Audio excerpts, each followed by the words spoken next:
Brexit. 6 years on, and the relationship with Europe is still causing political headaches.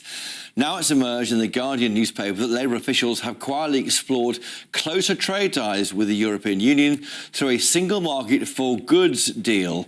But Brussels is said to have pushed back, raising fresh question marks over our vexed relationship with the European Union and where it goes next. Joining me now is the chairman of the Growth Commission and a former government advisor on trade, Shanker Singham.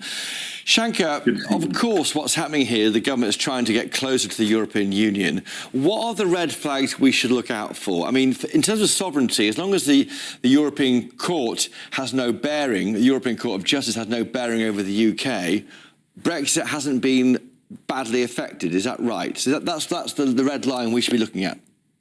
Well, that's part of it. I mean, what you also want to make sure is that you have the power to set your own laws and your own regulations, and in particularly with respect to the EU, which by its own admission has a regulatory system that is very anti-competitive and damaging to growth. That's been admitted by Merz from Germany and by Draghi in the recent Draghi report.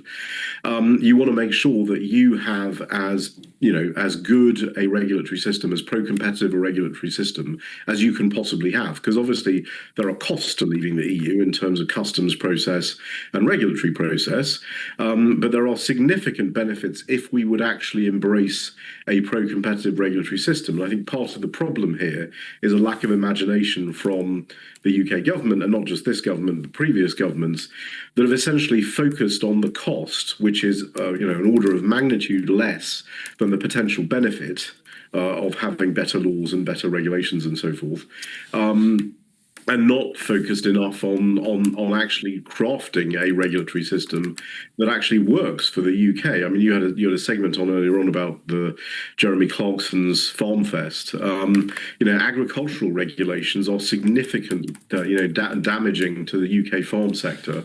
They increase costs. Energy costs are very high. Fertilizer costs are very high. And so but Shanker, the detail of this is we can't rejoin the customs union because that means you rip up the 6 or so trade deals already done, can we? So the best win could be some involvement with the single market. But as you say, we can't have the European Union setting regulations that we can't have any say about.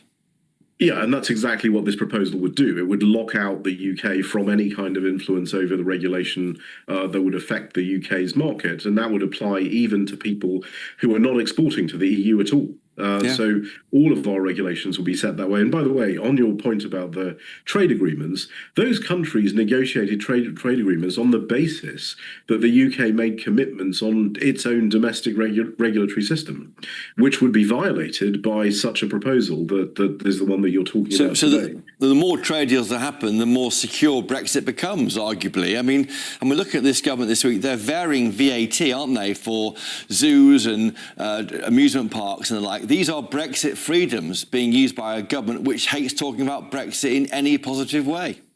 And the lowering of tariff on food and this sort of thing. I mean, these are things that you can do because you're outside the EU. Yeah. But people underestimate how much you could benefit in terms of GDP per capita of the country. We've estimated that in terms of regulatory headroom for the UK, if we actually embrace pro-competitive regulation, which we would not be able to do under any kind of single market, common set of rules or dynamic alignment, we're losing 1 point in GDP per capita per year. That's what we've estimated over 10 years. It seems the left have got this magic bullet for the problems affecting our country, which is rejoining the European Union. In the same way, the right seem to go obsessed about the European Convention on Human Rights. And I would argue neither are really silver bullets for the entrenched problems this country faces. But by going on about these silver bullets, we don't really take on the actual problems facing our country.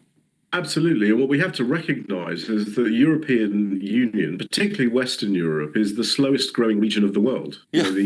You do not want to align with the slowest growing region of the world. You want to actually face your market much more towards the faster growing regions of the world in North America and Asia, which is what our trade policy has actually done. We've done great deals, this government and the previous one, Shanker, that does that. Shanker Singham, we're out of time. Great to see you on GB News. Thank you for joining us.